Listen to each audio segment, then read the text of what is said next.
Agora, a primeira pergunta que eu quero fazer, que eu acho que a população, de um modo geral, quer saber, Flávio, o estado real de saúde do seu pai. Soubemos que ele foi operado ontem outra vez. Olha, Paubel, a gente está sempre mandando uma mensagem de tranquilidade para todo mundo, porque realmente o quadro dele é estável, porém é um quadro muito grave ainda. Ontem o que aconteceu foi, né, ele começou amanhã passando mal, com muita náusea, com soluços, e aí os médicos solicitaram um exame e foi constatado aí esse probleminha no intestino delgado dele. Então hoje o procedimento que ele foi submetido ontem à noite, melhor dizendo, foi bastante invasivo também. Praticamente tiveram que abrir ele de novo. Tudo outra vez?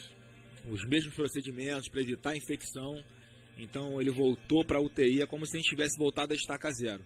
Óbvio que ele não está naquela mesma situação inicial de chegar quase morto no hospital, né? Mas a equipe médica retornou ele para a UTI, enfim, as visitas continuam aí proibidas, é um ambiente que tem que ser totalmente favorável à recuperação da saúde dele, é prioridade nossa agora, essa daí sempre foi, e agora mais do que nunca. Agora a gente fica sentido, né, Bobel, porque a gente está acreditando num quadro evolutivo, aí daqui a pouco acontece uma situação como essa, ele vai de uma forma emergencial, para ser operado de novo, abrem ele todo de novo. Porque pode dar uma infecção generalizada. Os médicos falam que isso aí já poderia acontecer, enfim. Tanto é que foi constatado logo no início esse problema. Acho que daí também menos risco para ele.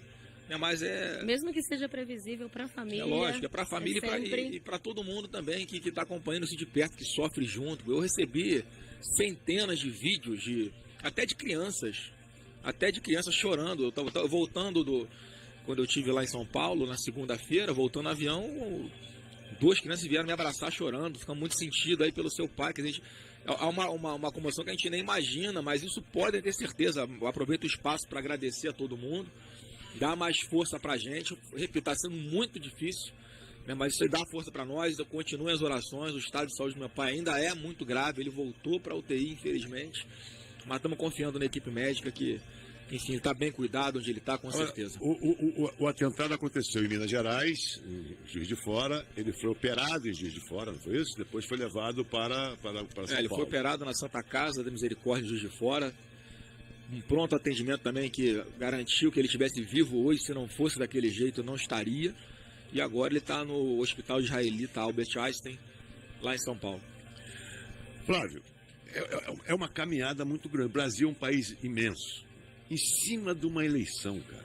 Faltando 30 dias. O negócio foi no dia 6, a eleição dia 6 de setembro. A eleição é 7 de outubro. Você tem 30 dias. Até onde atrapalha um atentado desse? Sabemos de tudo. Há uma campanha, um país desse tamanho. Como é que teu pai viaja agora? Como é que faz isso? Ô Bel, ele, ao que tudo indica, no primeiro turno não vai ter mais condições, né, médicas de ser liberado, de ir para a rua de novo. Então, já agradeço mais uma vez de antemão a campanha voluntária e espontânea que todo mundo está fazendo por ele, mesmo na sua ausência. São carreatas, adesivaços, enfim, diversos atos. Aí, primeiro, para agradecer a Deus pela vida dele, que na nossa atendimento foi um milagre o que aconteceu, e as pessoas estão engajadas. E assim, como ele não vai mais para a rua, a gente está tentando tocar como pode a campanha. É você e teu irmão que são políticos, né? Eu de filhos, né? Eu sou candidato ao Senado aqui no Rio, o meu irmão Eduardo Bolsonaro é candidato a deputado federal em São Paulo, mas o negócio é o seguinte, isso atrapalha muito a nossa campanha, porque o Jair, ele estava lá, olha só, ele estava ali, irmão, no auge da alegria dele, fazendo o que ele gostava, estava nos braços do povo, né? Enfim, recebendo aquele carinho, porque eu não vi acontecer com nenhum político no Brasil desde que eu sou vivo, né? Enfim, um apoio total a ele. E ver um cara num ato de covardia, num atentado sem palavras para falar, não consegue imaginar o que passa na cabeça de um cara desse. Então, em fração de segundo, ele vai do auge pro chão, para quase morrer, né? Então, enfim, atrapalha muito a campanha, mas ele não está conseguindo nem falar direito ainda, então não dá nem para ir para a internet para fazer transmissão ao vivo, para conversar com todo mundo. A orientação médica é que ele nem fale, Porque quando ele fala, ele acumula gases e pode ocasionar Até mais porque dor nesse ainda. momento qualquer esforço é muito perigoso, A minha né? esposa estava comentando, né, que imagina, quando faz uma cesariana, você já tem que ter esses cuidados todos, então que a mulher está acompanhando, de repente tem uma noção maior do que ele está sentindo, da dor que ele está sentindo. Com a diferença é que foi, quase rasgou ele no meio a cirurgia. Então ele tem essa, ele não pode nem ficar falando. Fotos, não, do que a gente vê na internet Aquelas fotos são verdadeiras, infelizmente. Mas tem gente que fala que é Pô, ainda falso. tinha gente que ia falar que era fake news, foi uma facadinha só, como é que tá um corte daquele tamanho. A gente percebe de que lado que tá o ódio, né? Onde é que tá as pessoas que são intolerantes e que não respeitam nenhum momento de dor como esse, de que lado elas estão e não é do lado direito, né? Olha, Pobel, eu, né, como filho, eu tenho cobrado um pouquinho de quem tá nas investigações aí, informações, Que é o do que tem mínimo. de concreto, o que foi apurado, e até agora nada. Nada. Infelizmente. Então eu quero aqui fazer um desabafo, sim, porque logo após, Maria, o atentado ali acontecido, tive o ministro da Justiça aí pra televisão e falar que, ao que tudo indica, é um lobo solitário. Simples E assim. ficou nisso. Ficou por isso A mesmo. impressão que ele teve no começo é que tá valendo. Eu até agora não tenho informações se o trabalho de investigações, para que lado foi, o que é que foi feito. Será que ele tinha que ter morrido para poder começar a saber? Vamos lá, tem câmera no entorno de onde o cara estava hospedado? Ele não era do Juiz de Fora, estava ali há 2 semanas, hospedado fazendo o quê? Quem entrou e quem saiu daquele local onde ele estava? Como é que ele chegou lá na caminhada? Eu só mostro o momento da facada. Eu não vi, por enquanto, ninguém falando em puxar as imagens, né, do ocorrido para trás, até saber o seguinte, ó, deu a facada. Tá bom, ali perto ele estava olhando o Jair. E antes? Mas Vai voltando a fita. existe um antes e um depois. Vai voltando a fita. Onde é que esse cara tava? Tinha alguém do lado dele? Ele foi de ônibus, foi de carro? Chegou lá a pé? Conversou com alguém no meio do caminho? Aquela é um corredor comercial que é câmera para tudo quanto é lado. Já fizeram esse trabalho? Não sei. Aprenderam lá celulares e laptops com ele. Cadê o que foi? Teve mensagem? Trocou mensagem com ninguém? Trocou mensagem com alguém? Quem foi? Cadê? E a gente Se o sabe cara que já agia existe sozinho, recursos para isso, né? Claro, a Polícia Federal está preparada para isso. Então fica aqui o meu pedido à Polícia Federal que dê resposta a isso tudo, porque até agora eu não estou sabendo, eu não tô vendo. Mas eles o que dão foi alguma feito. justificativa para essa não Eu explicação? entendo que as investigações têm que ocorrer de forma sigilosa, não tem que, né, É um presidenciável. precipitar, mas eu estou vendo que não estou vendo evolução nenhuma.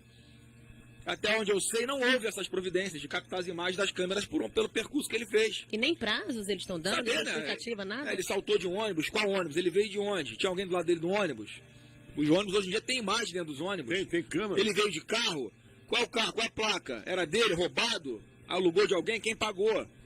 Tem uma série de perguntas que eu não sei até agora. E digo mais, pô, Bel e Maria, que eu tô andando na rua, eu não sei se isso realmente é uma coisa de um lobo solitário, é uma das linhas de investigações.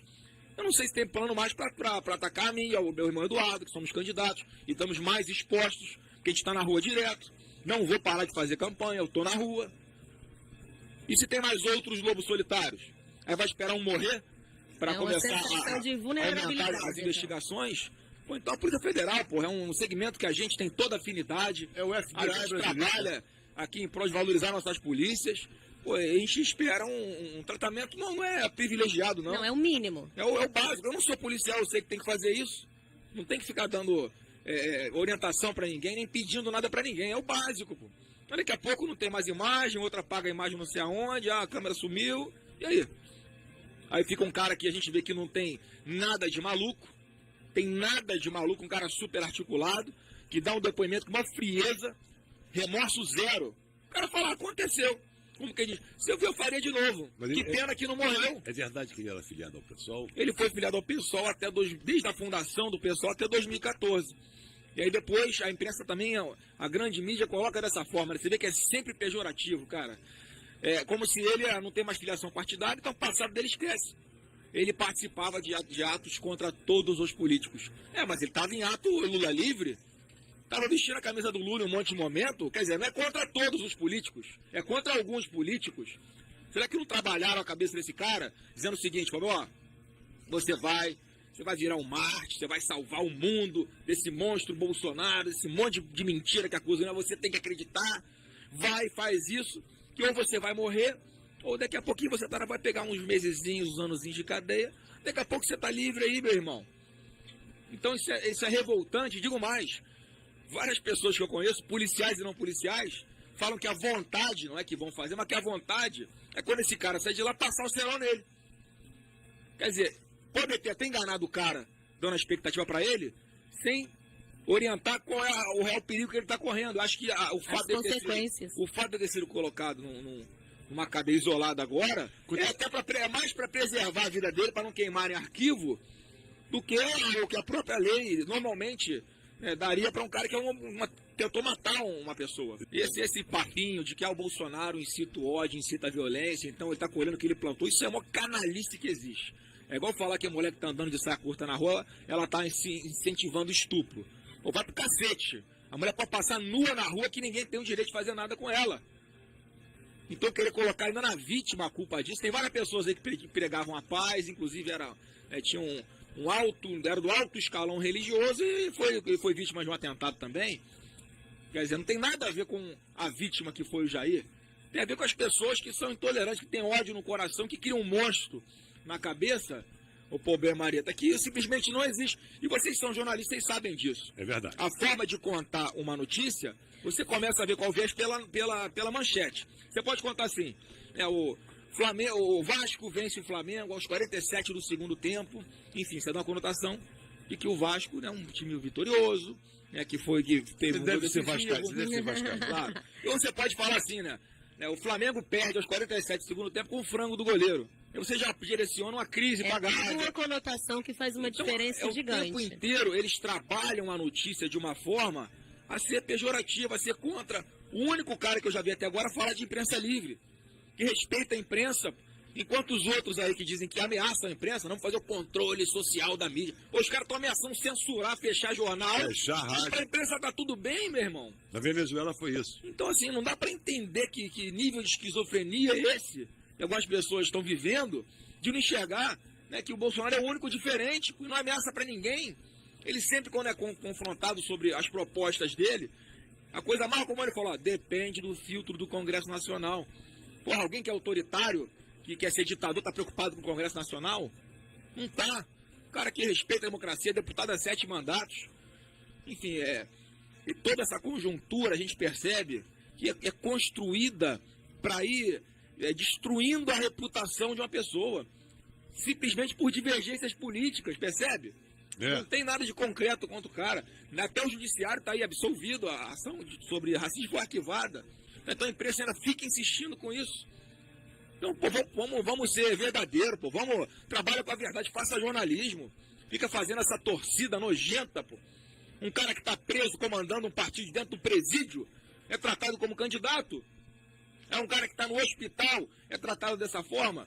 Não estou vendo a imprensa ficar remoendo aí a roubalheira que o Lula fez com o mensalão. Tudo que a Dilma acabou com a nossa Petrobras, roubou a Petrobras, usou para comprar deputado e aprovar o que o governo queria. Morreu o assunto, ninguém fala nada. Aí a Dilma liderando pesquisa para senadora em Minas Gerais. Por que não dá um tratamento igual para todo mundo? É verdade. Então a gente está aqui para cobrar. Eu quero aqui ser incisivo.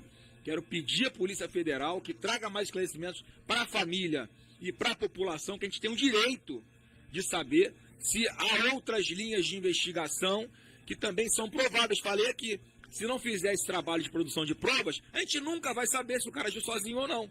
Porque parece que é conveniente, pô, Bel. Você dá uma versão de que é lobo solitário e acabou, morreu. Aí daqui a pouco acontece alguma coisa com alguém da família, aí ele vai correr atrás. Tem que morrer alguém para correr atrás.